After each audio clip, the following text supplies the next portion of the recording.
Yeah, we're chilling. We're good. All right, let's get it. This is a hype day. We got two. Meb, this has been a long process, man. I'm kind of tired. You feel me? It's been rushing, uploading this every single day.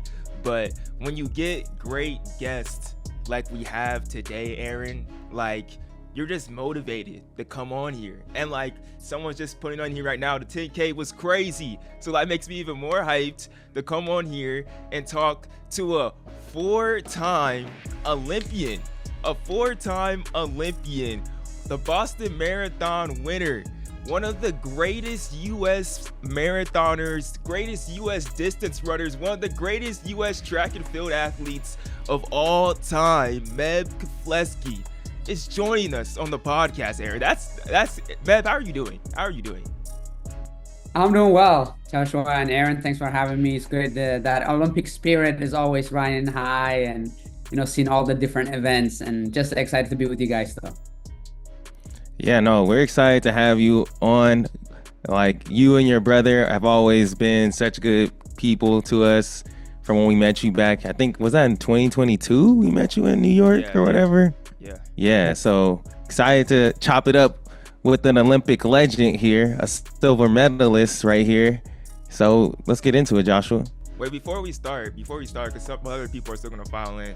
Meb, what's been one of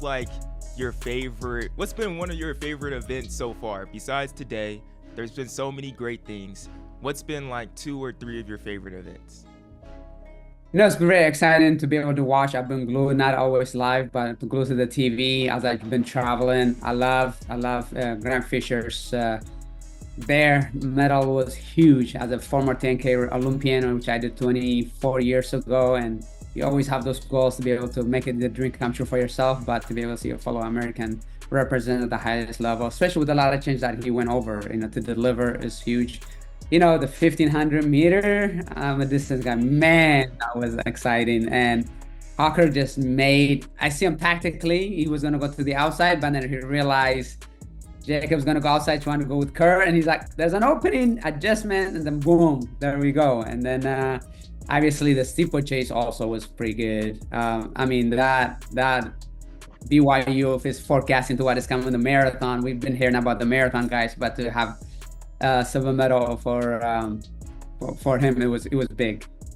Yeah, absolutely. And how did I forget? The sprint's been awesome as well. We've been killing it all around. Yeah, USA's been just killing it. Daughter and I were watching Sydney and Ball, and the 100-meter was pretty cool. The 200 also. So it's been incredible Olympics in Paris. US is known for the distance running. Short sprints. Yeah. And field events, but the distance people have delivered big time, and look forward to the marathon now, both men and women.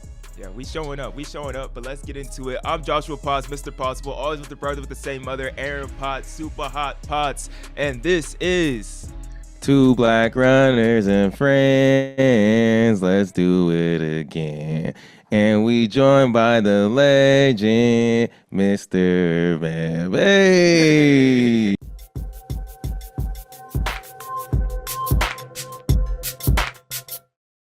All right, so might as well just jump right into it. We just saw that event coming off the track, the men's 400-meter hurdles. I'm so happy, man. I'm so happy to see Rai Benjamin finally get his gold medal at any championship, but to do it at the Olympics is extremely special. Was it 46.67? I believe it was, to get that 46.46 was his time to get that win over Karsten Warholm, who placed second in a 47.06, and Allison Dos Santos in third in a 47.26. Meb, let's start with you. What was just your reaction to see Rai Benjamin cross that line as a champion? This is breaking news. I was saying I was with my daughter back to school shopping, so I'm going to watch it later. But I'm delighted to hear that Benjamin getting it done. That's all the top big three.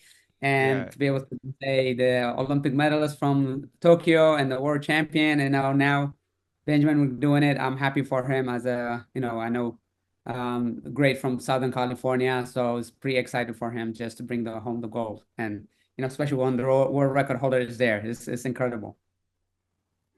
Yeah, Joshua, I just feel like when we talk to him at trials, I was like, bro, I just feel all I said was I just feel like it's your time. It was just it was his time to do it. He had that heartbreak back in 2021, and then at Worlds he really wasn't at his like top. I think had a little like tweaks and stuff. So we always knew that he was capable of doing this. It was just like a matter of time of when it was gonna happen.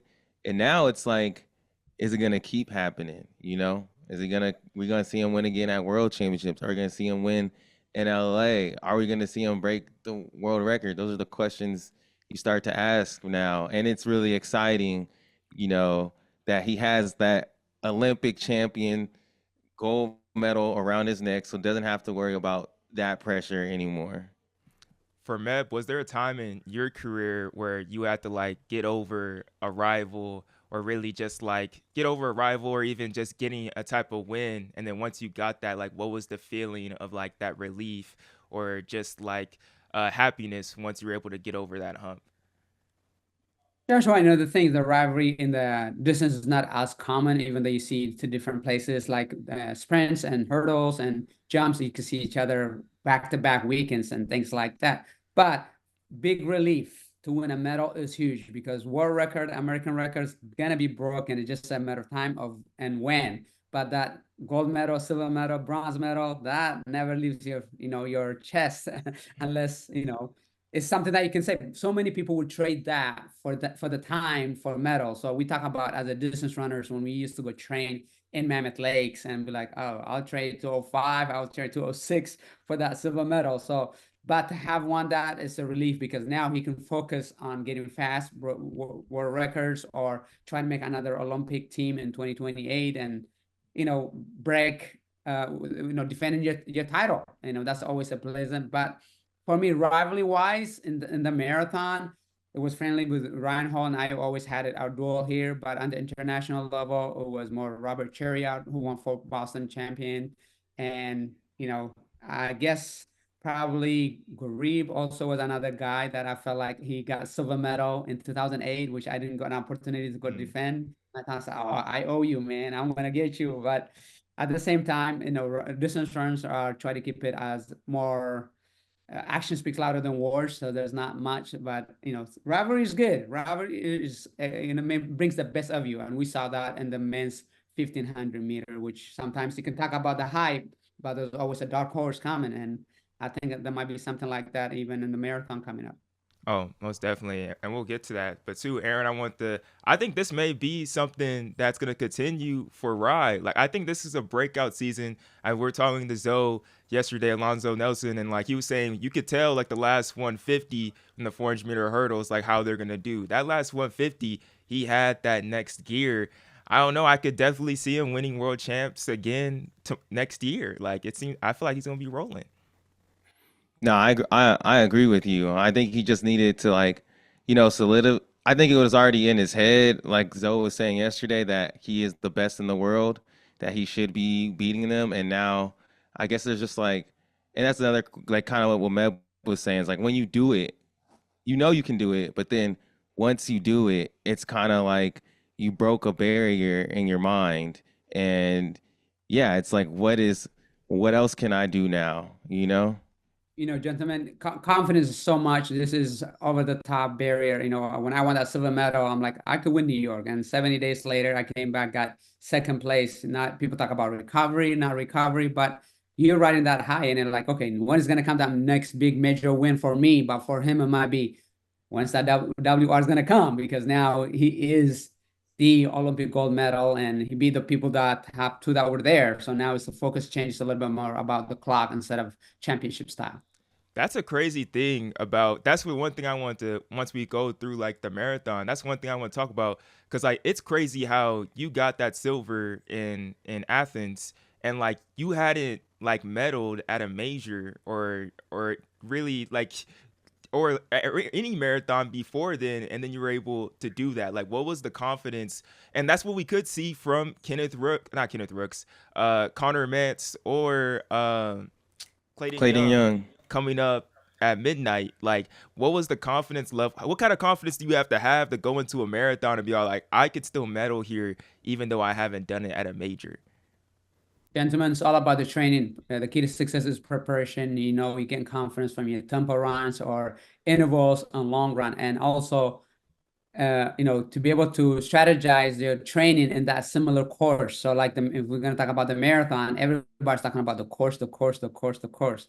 But now we knew the course since probably last year. It's not just last week. They say, here's what you're going to run. So whoever has done the preparation to get ready for this, the uphill, the downhill, and strength, it's going to be a strength race. And, if there's any foreshadowing of the steeplechase from BYU, to be able to just conference for those guys, the same coach, team, training partners, he got a medal. And now, just like similar to me, Dina Castor in 2004, she won the bronze medal the week before. I'm like, oh, we are on the right track. But now, how do you execute your good plan? And that's what Connor Mintz and Clayton Young have to do. So, and working together as a team, I think that's a big deal. And I think as long as they're healthy, mix it up a little bit, it's going to be a lot of tactics, and then don't make foolish mistakes. That's what my only advice is. Oh yeah, most definitely. Go ahead, Aaron. I was gonna say, and since we're talking about the marathon a little bit, can we move over to this women's 10K? Beatrice Chebet comes back, doubles in the 10K, taking gold. Stefan Hassan takes third in bronze, and then Nadia Basiletti. Oh, I think I said that right. I don't think so. Second place. I think it's Bacaletti. I didn't. Yeah. Bacaletti. Damn. You're close. My bad, Bacaletti. We know who you're talking about. But second place, she thought she was gonna get bronze in that 5K because they DQ'd Faith. It was all weird and everything. But takes second. Congratulations to all those women, and especially Beatrice Chebet, legendary double.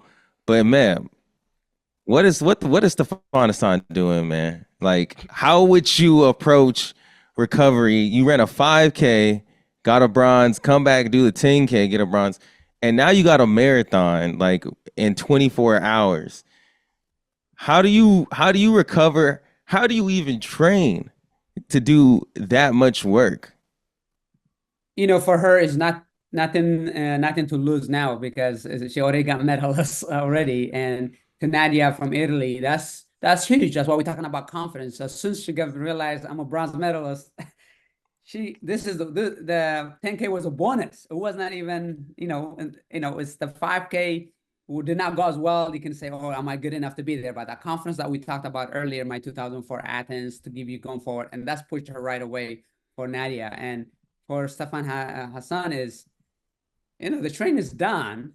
Recovery. I would do twice ice bath personally, a lot of normal tech, and stretching quite a bit. But I think the 1500 meters is not going to take too much out of her. But what she have done in training for those rounds for the 1500, and then now the 10K you just did is huge. It's just huge. And I think, sport specific, marathon specific is going to hinder her, because the strength can translate to speed, but the speed cannot translate to endurance. So now we're going to see, will she been focusing more on the speed or the strength? And I think since she medal both in the 15 and the 5, and now we're going to see, and I'm sorry, in the 10K, we're going to see how that plays around for her.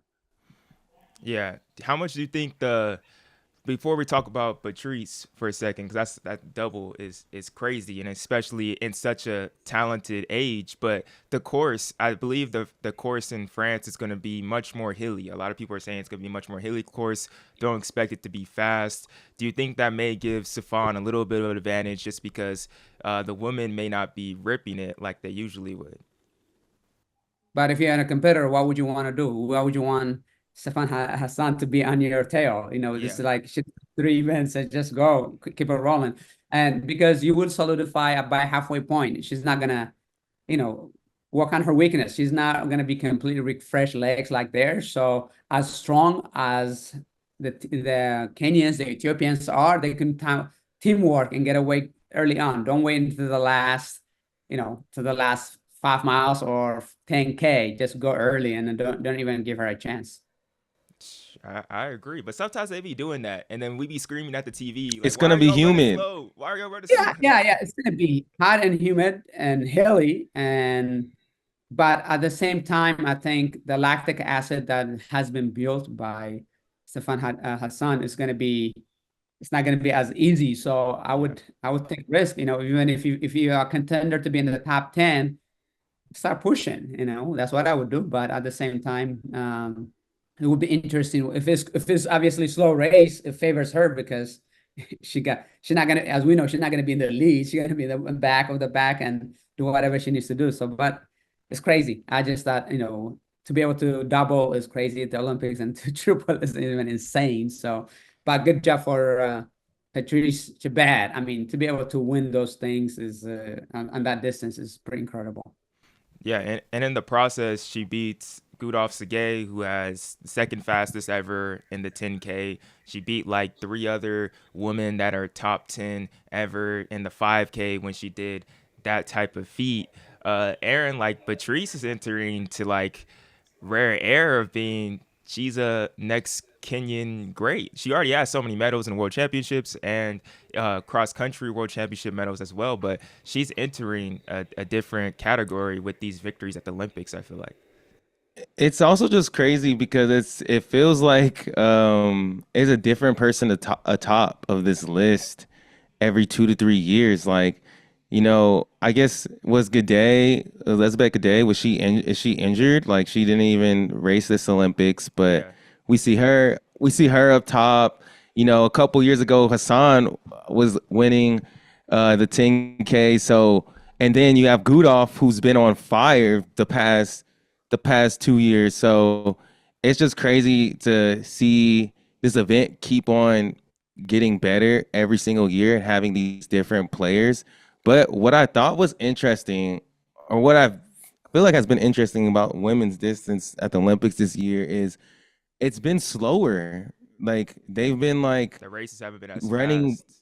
They've been Yeah, like I was more tactical. surprised by how tactical the 5K was on the women's. I was surprised by how tactical and slow this one was. And then on the opposite spectrum, the men have started to like just go all out in their races. And I don't know if that has to do something with the fact that there's always these really good women just popping up now and people don't want to show their cards early, or is it because you have like a Gudov or Sergey? You have a Gudov Sergey in the race, and you have a Safan Hassan that have like this 1500-meter speed. I don't know, and you're just kind of waiting to see what they do.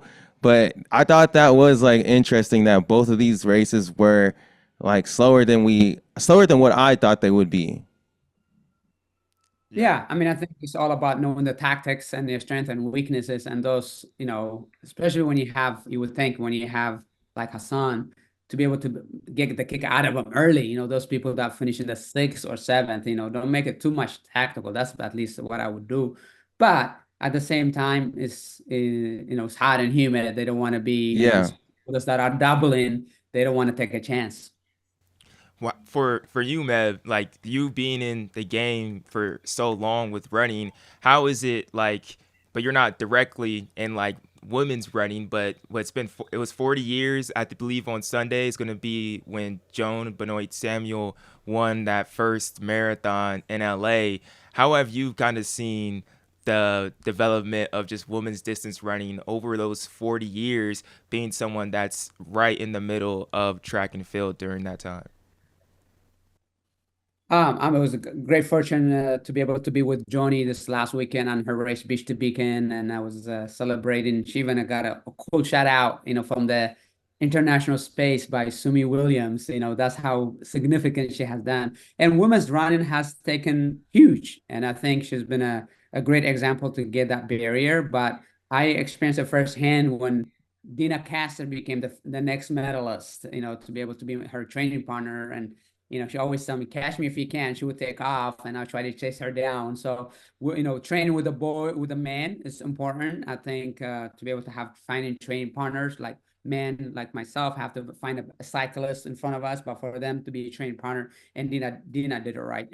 She hired a couple of guys to pace her and things like that. I think with, like Shalane also winning, Desi winning the New York. I mean, Shalane New York and Boston for Yeah. Desi, and Molly Saito winning the Hope from winning the in Tokyo. It was huge. So I think it is interesting to see what U.S. distance running has done. Obviously, in the marathon, and the women has been with both Shalane and Tara Gotcher, getting medals at the Worlds and the Olympics. It's been huge. So to see that happen, I think is it started in 1984 in LA, but we'll see what happens now on Sunday when it comes 4 years later. So we're gonna have another medalist or not. And Aaron, before we move on from the 10K, our U.S. women, like, they looked good. They ran really well. Like, they were with the pack the whole time. It was a slower race, but Wayne Kaladi, she was really rushing to get on. Just it seems the kick's not there yet all the way. Carissa was with her the entire time. Parker Valby went to the front with about 600 meters, not 600, about like 700 meters left to go, and was leading for a second. Then the field swallowed it up. Like, I'm encouraged by these group of women, that the women's, that us U.S. women are gonna keep on moving up and up, and it encourages me honestly for the 15 tomorrow. I wouldn't be surprised if Nikki, Ellie St. Pierre are on the podium tomorrow. Yeah, huge shout out for Wayne. I feel like this was a big year, a barrier broken to making this team outright and winning, and they were in the race the entire time. For a moment, Carissa, she has such a great kick. I want to give a big shout out to Carissa Schweizer. She's always somebody that's in it. She may get hurt at times or whatever, but like I feel like she just always shows up and she's always there. So for a moment, I was like, hey, if this stays slow, maybe Carissa might, she might do something. But Wayne getting eighth, Carissa getting ninth, Valby 11th. For Valby, I'm sure this is an invaluable experience for her to get on this stage with these girls. There was some trouble in the beginning. I don't know. She may have cut in. They were low key. That would have been a dumb DQ if that was like, it didn't really matter. But I think Parker Valby has a very bright future in the sport, and I'm happy that she was able to get this experience on the Olympic level. And I think we're gonna keep progressing. Or we're gonna get there, and we're gonna get there in the 10K. It's gonna take time, but I also agree with you. That 15, I think we there. I think we're gonna get a medal in that 15 tomorrow for the women. How do you feel about all that, man? Yeah, no, I think is I mean, I don't know if I'll be too much, but to see the race unfold, I have not seen the race. I saw the last 400-meter or so. Like, as I just came in from somewhere, and then but Carissa, her kick is always amazing, and then Wayne Kalate, both from born in Eritrea, and to see her excel is great. Breakthrough year for all three of them. To be able to Yeah. now they got the experience. And somebody I was talking to, soccer moms, and with my daughters, and they said, "What was Valby Parker Valby is going to win?" I'm like, top 10 would be great for her. That's what I said. Get the experience under your belt. Now start focusing 2028. How do you strategize to make those goals happen? And then if we can have a medalist at the 10K in LA, and it will be great, or the 5K. So US distance running is definitely hitting up, and I think both on the men and the women. So it's like very exciting time of the year. Soccer moms know who Parker Valby is? She got it like that? That's crazy. I'm in Florida though, but yes. Okay. But she's doing good. I mean, a lot of, even my daughter, she's been following her quite a bit and stuff. So it's great. It's a bright future for all of them.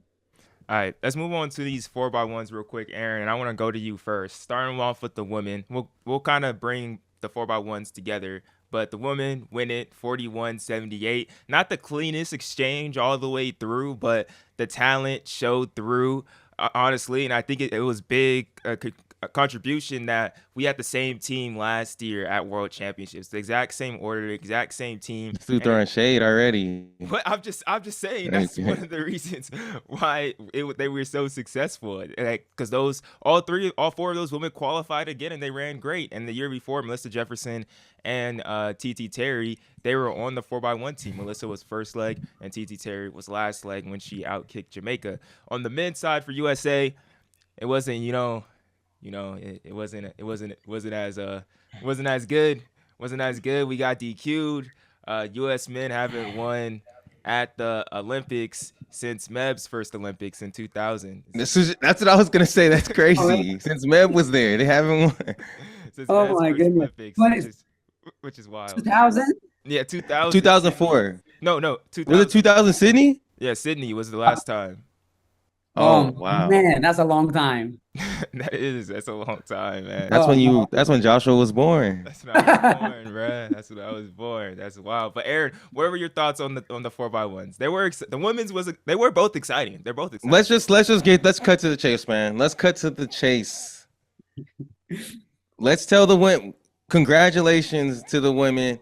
Y'all holding it down. We really appreciate what y'all doing for USA. Y'all holding it down. On the men's side, I ain't gonna blame the athletes, man. This ain't the athletes' fault, bro.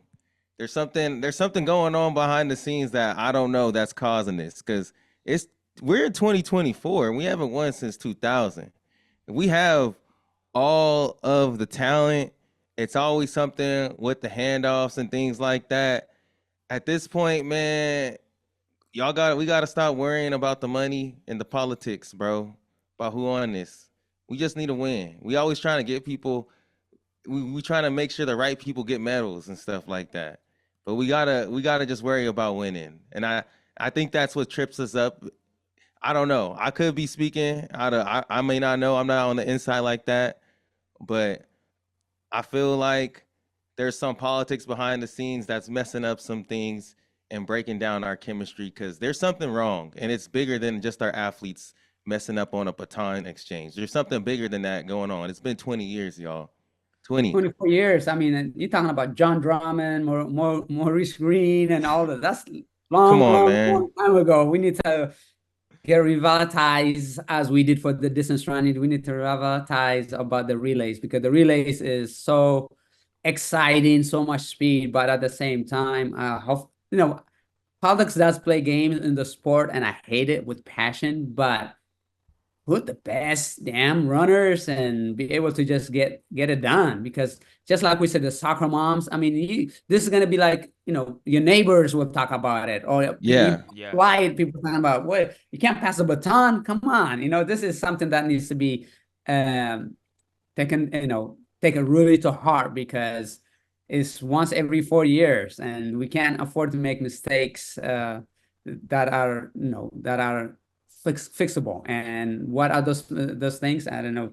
It could be the coaches, it could be politics, it could be whatever. But damn, we got to get it right. 24 years, that's a long time. It's the system. It's the system that's messed up at this point, right? Like whatever goes into like picking our teams, we're not doing something right. Like how is Canada consistently beating us? Like it's been the no same shade to team. Canada. I think it's the exact same. It's the exact same team like every single year.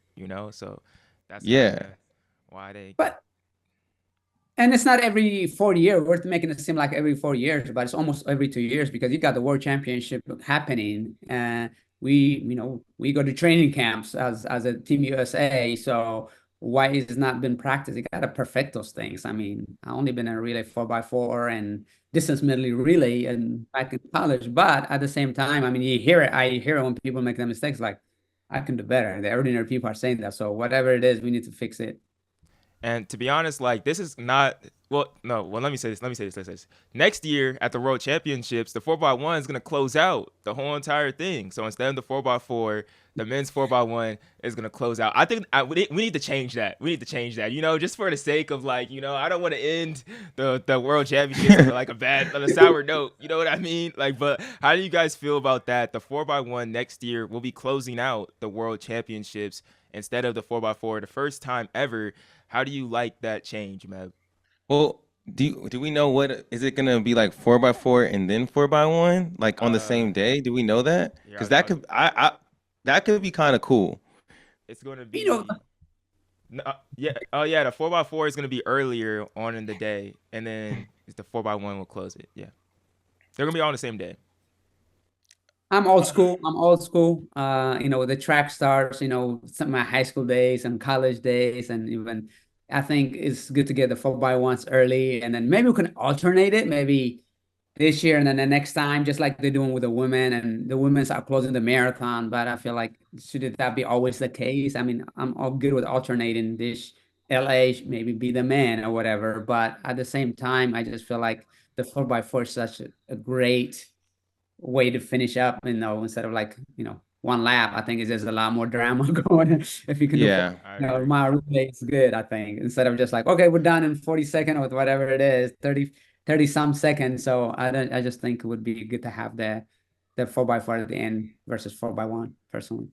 No, yeah, I do agree with that. Just the fact that the race is longer and there's so much more happening in the race, like it's more it just fits better as the last event. It's still really fast. It's basically the mile, it's the mile relay, Yeah. and it's really fun to see that versus, a 4x1, which is still a very exciting event.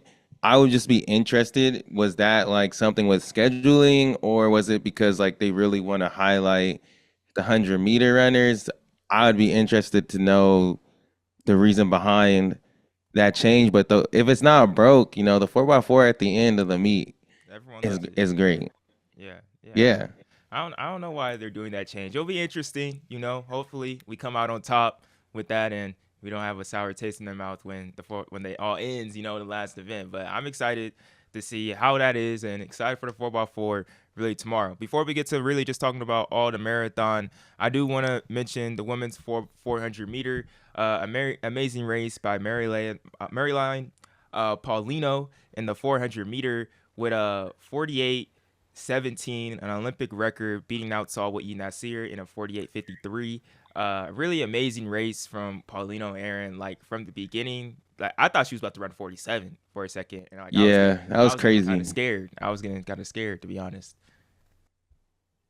Speed, You were getting man. scared. But it's getting fast. Yeah, the 47's crazy. The 47's crazy. But I think what I do feel like with Paulino, I'm if Sydney McLaughlin-Levrone does decide to run the 400, I'm excited for her to be able to race Paulino, because I think that year that she did run the 400, they didn't get the race that much. But Paulino is definitely someone that could push her, and as with Salwa Nasir running faster too, like I would be excited to see more women running 47, getting closer to that world record. Shawnee Miller, that's just Shawnee Miller. Was she gonna run the 4 this year, or was she gonna run Yeah, the but she 2? was injured. She like pulled Yeah. up after she's like started walking in the first round. Yeah.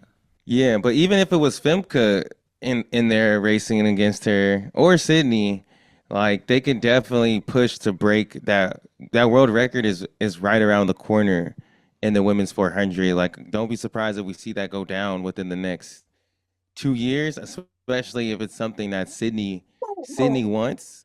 But Sorry, gentlemen, but I think it's gonna be the Olympics might be over. If it's not, there's one Grand Prix left. Put those three. Everybody's fit right now. Put them in a very that's competitive true. race. He Damn, said we got it. Yeah, if exactly. they all raced at a Diamond League or something, like who knows how fast they definitely, I feel like, would be either 47 high with the record is what, 47.9 or something?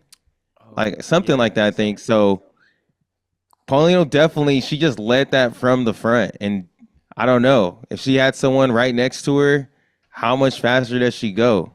47.6 is the world record. 47.60. 47, dang, 47.6. That's crazy. That's insane. That's insane. Can All right, happen. let's get into this marathon, man. Let's get into this marathon. Your bread and butter. Your bread and butter. The men is going down tonight. Are you gonna be up? Are you gonna be up like at what? That's gonna be like 2 a.m. your time. 2 a.m., right? Sheesh. I'll probably be up. every, every says she's like, I'm probably gonna be up. But hey, the craziest thing about it, let's get right into this story. This is probably gonna be Eliud Kipchoge's last Olympic marathon. He could possibly win 3 straight Olympic gold medals, and it's Kenenisa Bekele's last Olympic marathon as well. Potentially. We never know what could happen in the next 4 years. These guys seem to keep on going no matter what. But like, what does that just mean for track and field in total, to be all like, to see some of the greatest distance athletes to ever do it competing on such a high level in one of the biggest stages at this Olympic marathon? Within the next few hours or 5, 7 hours that you're talking about, the men's marathon is going to go on. It will be Kipchoge's last marathon. It will be Kenenisa Bekele's last marathon, because they come from a very dominant, fresh legs that have depth If it wasn't the depth, I would say maybe consider 2028, but there's no fresh legs coming. So I hope we can enjoy them because this is more of a celebration of their legacy as Eliud Kipchoge, the greatest marathoner. But 24 years ago, winning a silver or I think silver or medal in Athens and dominating in the on the 5K also, and just in the marathons what he's known for. But I like him because he's done it all. He from 1500-meter to the 5K, both the Olympics and World Championships.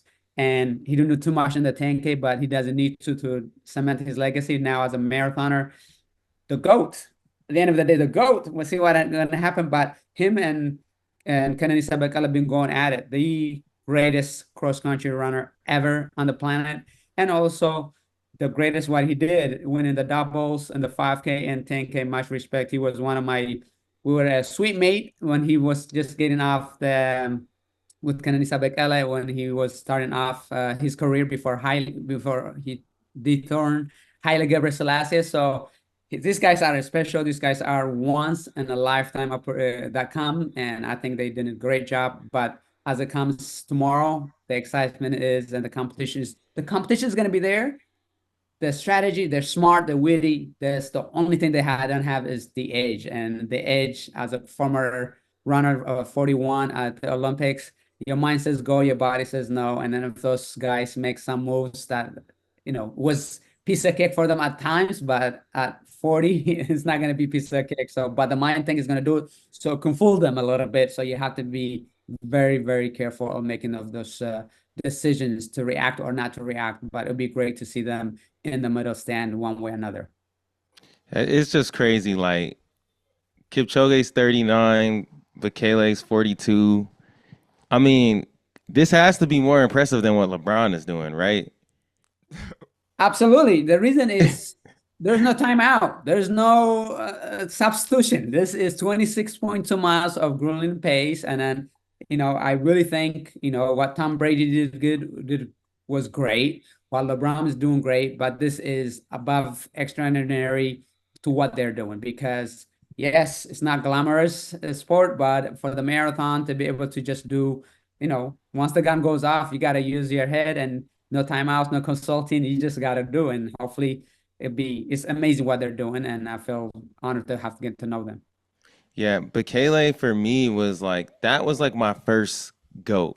Like I guess him and El Garouge. That was like when I was like young, the distance goats. And like when Bekele had those records in the 5 and the 10, those were records I was like, I'm probably never gonna see these get broken. And then he moves up to the marathon and he's running insanely there at such an old age.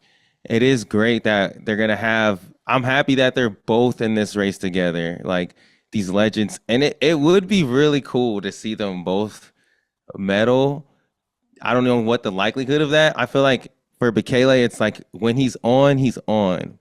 But if he's off, especially being older, he's just gonna like drop back. But Kipchoge, like, I mean, he's had some bad, like not up to par of his standard races, but like, I don't know. I still feel like he's the favorite He can win. to win this. Yeah, Kipchoge could definitely win this race. He hasn't performed like super good in the past couple races, but like you said, like when it's on, and Meb, you were mentioning just like when you get that older in the age, your body can't really respond the same. But if Kipchoge has that perfect day where his body is responding, and with the seasoned mind that he has, like anything, it could be first, second, third, or it could be first by a minute or first by 30 seconds or out leaning someone at the line. What is it when you're in older age and like your body is actually responding to you? Is it just like next level? Your body, you lose elasticity. When you are limber and strong, the muscles respond better. But as you age, those muscles are not as fluid as they should be. So when you're making a move, the surges, those guys are both great cross-country runners. So the course, adulates ups and down and whatever. So they have that going for them. They're thanking people. There is a reason He won gold medal on the track. There's a reason why he's going to try to three-peat, because he's not just a follow nice pace. This course is a thinking person, and is the body able to hold that for a long term? And at the same time, who's going to initiate the move? That's going to be the question. They're not going to initiate the moves because they're going to have to respond, because you got to be witty enough to say, if it's a 5K left or 5 miles left, then they might put themselves in the line. But before that, some younger, I think experience is huge. Both of them have it. Are they going to be the other fresh legs? Are they going to keep them in mind with about 6 miles to go? If they're not there in 6 miles to go, then the question is out. But if they're there with 6 miles to go, 10K to go, and then I think they got a great chance.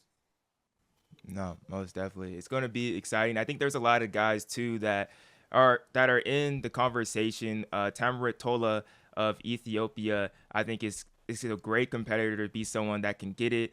Benson Kipruto is going to be there. I think Tamarit Tola is also really good because he won 2022 World Championships. So doing this outside of a major is good, and being someone that has won a New York City Marathon in 2023. And then I would have to say, I don't know if I'm gonna get his name right, but my man from France, Morad Amoudani, I think he has a great chance. He finished behind Dirce Caleta in a race in Spain and ran about 2:03. And being someone that's from France, we see how the crowd responds to these French athletes over there. The energy is going to be insane running through the streets. Like, he's going to have Amoudani is going to have a great chance to really get a shot. Who else do you feel like has a good chance to get a win out there? The crowd is going to carry him through, just like the crowd carried me through in Boston. The crowd is going to be amazing for him. I think Alexander Munyao from Kenya can be the dark horse. I think Abdi Nageye from Netherlands can be, but you mentioned already those names. I think Benson Kipruto can be a great course for him, I think, internally from what he has done at Boston and New York. And obviously, I think the Americans, Connor Mintz, if he plays smart, he can end up in the medal if he does really well. But the emotional that he is, the emotion is going to take the best out of him. But he needs to be, now for him, it should be, don't go for the win, get a medal. Yeah. If he does that, if he's exchanging with the other guys, and then it's going to come costly later. But if he just says, you know what, I just want to finish third is gold. It's like the trials. If you have that, I think, for him has to go perfectly, and then the other guys have to make a little bit of mistakes.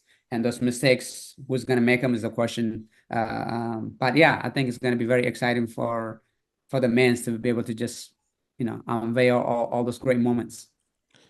Right now, we're potentially on the verge of medaling in every single distance event. We got the 8 on the men's side, at least. We got the 8 left and the marathon. Wow, that would be crazy. Like, yeah, I mean, it's great. I mean, you guys were just, I mean, I know, Joshua, you said you were maybe born in 2020, but we only sent one man and one woman to the Olympics in the marathon, and here we are, or done 2 medals since. And in the 10K, we were okay, but we were in the second group. We were not in contention for medals for a long time. So to have to say those words, say we can possibly be, we in discussion, is a big for the United States. Especially in the marathon. Like when Molly won, got second, that was huge. Yeah. Surprising. It was only her second marathon ever. Now we've been seeing Connor, and we've been already trying to put him in that position as like, oh, he's that guy. I think Clayton Young is really, really good as well. But like, if we're able to break through in the marathon and get a medal, I think that really says a lot about where we're at as a country in distance running. It's like we're really on the same par with Great Britain, these African countries. Like we figured out something on that side. Yeah, I mean, I think I'd like to give a shout out to Coach Joe Vigil and my coach Bob Larson for having that vision to be able, and the Hanson's group, because we were, I mean, there was no training groups at the time, and when Dina Caster and myself won the bronze and silver medal, we were the only country with two medals in the same marathon in the same year. And it wasn't Kenya, it wasn't Ethiopia, it wasn't Italy, it wasn't whatever. But they realized that, it was a vision that they had in 2001, and then 2004 immediately medalists. And then ever since the 10K, whether I didn't do the 10K, but Dina and I broke the records. And it was just amazing to be able to help the resurgence with US distance running. And then if we can go to the NCAA and be able to go break American record or win medals, I think that was a trailblazing of what has become.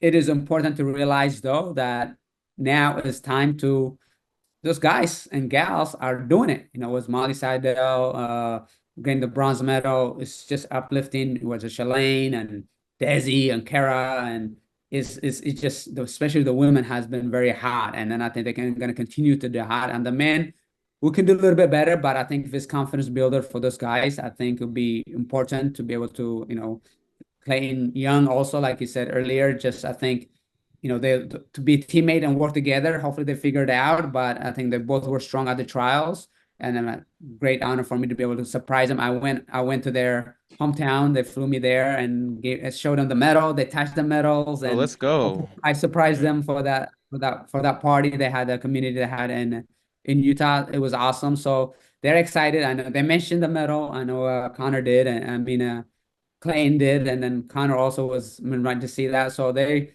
love to see them, and obviously career also can have a great day. But the only disadvantage he had is he did a marathon in between, so I see that's a little bit of a disadvantage, but it can be an asset as well. So looking forward to it. It's pretty exciting. Yeah, that's gonna be exciting. Be up. I gotta get some popcorn or something, bro, because I'm gonna have to stay up a little bit. But we gonna make it happen. Lastly, before we get out of here, we don't gotta go full deep into it. But what has you excited for the women's marathon? I think that's gonna be a super exciting thing as well. But what are just some of your thoughts on the women's marathon?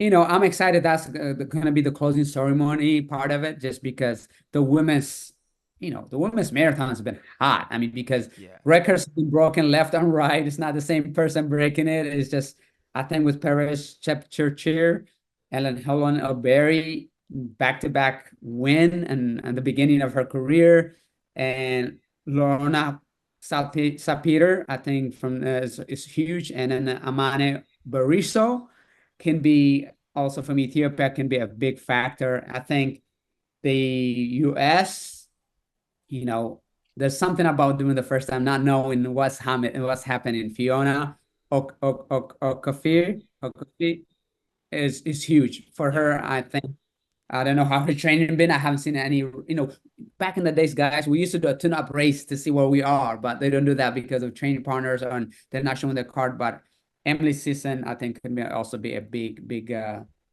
breakthrough for her if everything's going well. Size matters on his height matters on these course. So, we'll see how it unfolds, but it's definitely going to be very exciting. I'm looking forward to that. And I've been glued to the TV already, but I'll be especially glued for 2 hours and change both on the men and women. Man, we didn't even go fully deep into the women's field, but it already has me hyped. Like just like remembering, like Helen O'Berry's in this race, and Paris Jepchirchir, and then Crazy. Emily Sisset's a beast. Like, oh yeah, those are so many fast runners. But go ahead, Eric.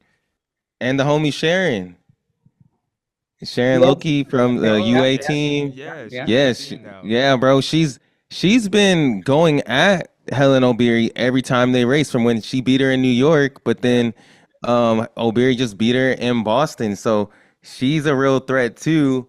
And then on Ethiopia, you got what's her name? Tiskit It's okay. to get Yeah. yes, who ran that crazy insane time, had the world record. So it's like in this race, I felt the men's race were like, oh, we have these legends coming in and things like this. But versus like in the women's race, like Meb was saying, it's been hot for the past couple of years. The time has been dropping, Yeah. by all these different people. And then you throw a wrench into it and you got like someone like Stefan Astan, and you're like, wait, what the heck? Like It's she can fun run time. 218 too. So it's like, what's gonna happen in this race? I feel like this race is gonna be close. I feel like a lot of women's marathons Yeah, have been are really close. close battles lately. I agree. I think the women's going to come possibly like we have seen what we saw in Boston. It's going to become close or New York. It's going to come across the finish line, and it's going to be a kick, and who can get away. As you guys know, 2 3 seconds. If you can get 3 to 4 seconds on somebody, that's enough to get away. You're going to dig deeper, but to get those 2 3 seconds to get from somebody, you gotta have to dig deeper within yourself. And I think the women's going to be very, very close race. Yes, absolutely. We're hyped for it. All these distance events to close out the games are going to be exciting. Tomorrow is going to be exciting. And we just appreciate you so much, Meb, for joining us on one of our last day of Two Black Runners and Friends, bro. It's been a pleasure. Aaron, anything else before we get out of here? Nah, thank you, man. Good seeing you as always. We will see you. We'll see you in New York for the New York City Marathon. You got any advice for Joshua for the New York City Marathon? Actually, for both of us. This is my first time running it. Like, Gabriel Mara and Gabriel Selassie asked me what, was he doing his debut? And I'm like, hey, just save something for Central Park, because when you guys are running shakeout run, those hills are nothing. Yeah. The Fifth Avenue, you're like, nothing. I don't even feel it. But when you have around 23, 24 miles, those are crucial. So what I say is, whatever you guys are living, do the hills. Not every day, but just do the hills and visualize yourself. I'm going to the Queensboro Bridge. I'm going through Central Park. So do that as much as you can, and then when it comes to it, it's going to be a second nature. One of my favorite races in New York it was my first marathon, and I thought it was going to be my last in 2002. I was 27 years old, so you're getting a head start. I think you're doing a little bit before I am. So Dang, that's crazy. This gonna be my first marathon. You telling me I could be in the Olympics in 4 years, Meb? there Oh, you go. LA, the there we homeland. go. My first New York City. I could be in the Olympics in 2004. That's great. I mean, not 2004, 2028. LA. I'm coming. I'm coming. I'm gonna be just like Have Jones. fun, have fun. The marathon is about the journey, training for it, and I love the training for it. If you can do that, just 8 miles might be your longer run right now, and it becomes 10 miles, 15 miles, 18 miles, and then just go. I also go 20 to 22 if you can, if everything healthy 3 weeks out, and then you're gonna have fun. The more the preparation is, the smoother you're gonna finish stronger, and then also the smoother the recovery is gonna be. Absolutely, absolutely. Thank you, Meb. We'll talk to you soon. Let's go. All right.